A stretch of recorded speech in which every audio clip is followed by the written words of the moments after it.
How to whisper on Twitch. Hello everybody, if you are wondering how you may follow up these methods.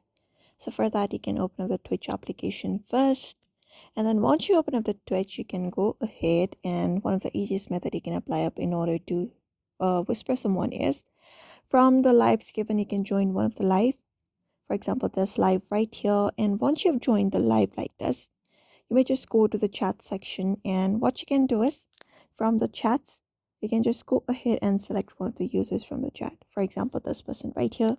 So just go ahead and tap on their profile, and once they tap on profile it will show the overview of the profile. So right under the profile name you should be finding two options, which is follow and whisper.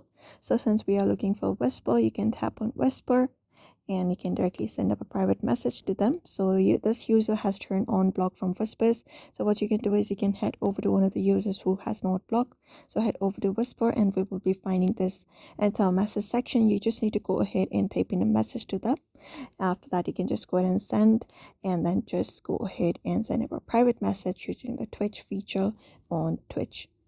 So that is it for now. I hope this video was helpful. Give it a thumbs up and subscribe for more tips and tutorials, and we will see you on the next video.